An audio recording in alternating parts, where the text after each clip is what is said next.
Friends good morning सबाइके आमी अर्पिता's kitchen and daily ब्लगे आपनादेर अनेक अनेक स्वागत और अनेक अनेक भालोबासा। आज के बुधबार सकाल सबाइके गुड मॉर्निंग बोले शुरू करছি ছোট্ট ব্লগ। সবাই প্লিজ পুরোটা দেখবেন, পাশে থাকবেন, ভালো ভালো কমেন্ট করবেন, লাইক করবেন। অলোক অফিস যাবে, ওর জন্য টিফিন বানাচ্ছি। বর্ন যে বেডগুলো হয় না, বর্ন বেড, সেগুলোর ডিম দিয়ে টোস্ট করছি, ওদিকে বানাচ্ছি। আর এদিকে আমার কি হয়েছে, আমি ওয়াশিং মেশিন চালিয়েছিলাম, ওয়াশিং মেশিনে প্রচুর ময়লা জাম করেছে, সেটা আমি খেয়াল করিনি। আমি ভাবছি মানে এই মেজে জল পড়লে তো বোঝা যায় না, মানে পেছন ফিরে দেখছি অসম্ভব জলে ভরে গেছে আমার পুরো মেজেটা। কি করব এখন, বসে গেছি, একদিকে টিফিন বানাচ্ছি আর একদিকে ডান্ডা দিয়ে পোছা লাগাচ্ছি, জলগুলো তুলছি, না হলে মেয়ে ঘুমাচ্ছে, উঠেই তো ধুম করে পড়ে যাবে, তারপরে সার্ফের জল, কি জ্বালাতন। আবার অলোককে বললাম ও ভালো করে ওয়াশিং মেশিনের যেখান দিয়ে নোংরা জলটা বেরোয় সেই ওয়াশারটা খুলেও ভালো করে ক্লিন করে দিল। এখন মোটামুটি পুছে রাখছি, কিছুটা রান্না সামলে অলোক অফিসে রওনা হয়ে গেলে তারপর পুরো গোটা ঘরটাকে আমাকে পোছা লাগাতে হবে। ওর টিফিন পুরোপুরি রেডি হয়ে গেল। আজকে ফার্স্ট টাইম ওর টিফিন নিয়ে যাচ্ছে, নতুন অফিস জয়েন করার পর থেকে টিফিনটা খুব একটা নেয়নি, কিনে খেত, আজকে থেকে নিয়ে যাচ্ছে। না, কেনা খাবারে তো শরীর খারাপ করে, ও আর আমরা না খুব একটা কেনা খাবার আমাদের শ্যুট করে না, সেই জন্য টিফিন বানিয়ে দিলাম। বর্ন পাউরুটি দিয়ে ডিম টোস্ট বানিয়ে খাবেন, খুব ভালো লাগে, একটু মিষ্টি মিষ্টি, খুব ভালো লাগে বর্ন পাউরুটিগুলো। সেদিনকে তো দেখালাম আমি প্রচুর বাজার করে এনেছি, তার মধ্যে এটাও ছিল। যাই হোক, রেডি, এবার একটুখানি ঠান্ডা হোক, গরম ভাবটা বেরিয়ে যাক। অলোক অফিস রওনা হয়ে গেল, এবার আমি রান্না বান্না শুরু করে দিয়েছি। আমি যখন কিচেনে ঢুকি পুরো কাজ কমপ্লিট করে কিচেন ক্লিন করে তবে বেরোই, কারণ এটা আমার মানে এটাই আমার অভ্যাস, এটাই আমি করি। 10 বার কিচেনে ঢুকতে আমার একদম ভালো লাগে না।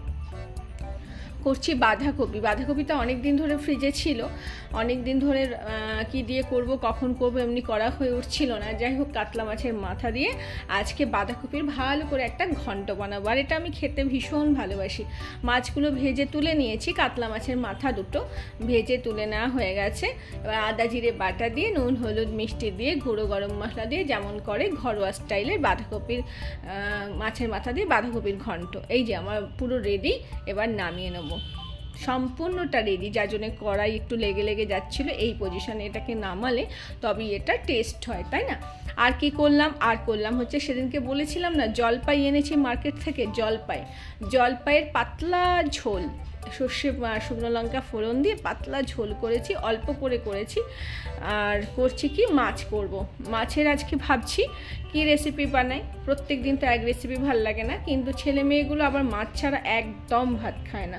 ওরা মাছ ওদের চাই, না হলে পনির ওদের চাই, এটা ওদের এভরিডে একদম মানে দিতেই হবে। বা চিকেন, ওরা নিরামিষ একদমই পছন্দ করে না, সঙ্গে সবজি খাবে, কিন্তু ফুল সবজি ওরা একদমই বাচ্চা দুটো খায় না। যাই হোক, আদা জিরে আর পেঁয়াজ রসুন টমেটো দিয়ে মাছটা করলাম, এর মধ্যে কোনো সবজি বা আলু কিছুই আমি দিইনি। খুব টেস্ট হয়েছে, কি সুন্দর দেখতে হয়েছে, একদম গরম মানে রগরগে একটা গ্রেভি হয়ে গেছে, দারুণ।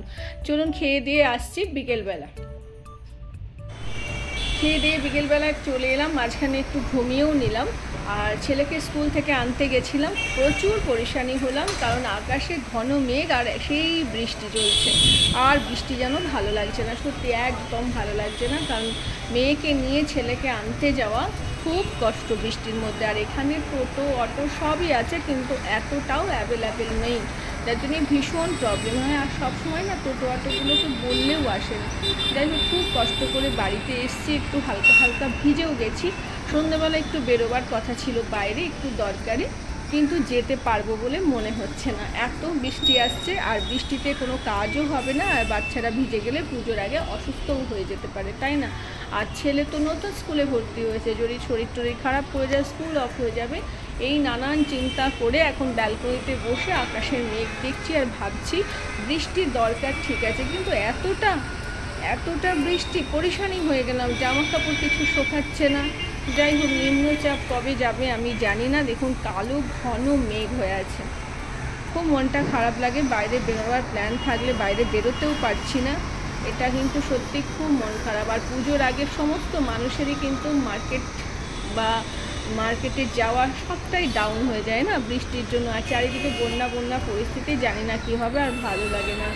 আফটারনুন, এবার গুড ইভিনিং সবাইকে। সন্ধেবেলা অলোক এসে গেছে বাড়িতে। আমরা তো লাল চা খাই, লাল চার সঙ্গে একটু করে কফি দিয়ে আমরা খাই। চা খাওয়া আমাদের হয়ে গেল, এবার আমরা রাত্রে বসেছি খেতে। ওই দেখুন পেছনে ভিজে জামা কাপড় ভর্তি, কী করবো না। সকালে আমরা খেতে বসেছি, আমি এখনও শুরু করিনি। আমি আমার মেয়েকে খাওয়াচ্ছি একটু একটু করে, অলোককে আর ছেলেকে দিয়ে দিয়েছি। সবাইকে বাই বাই।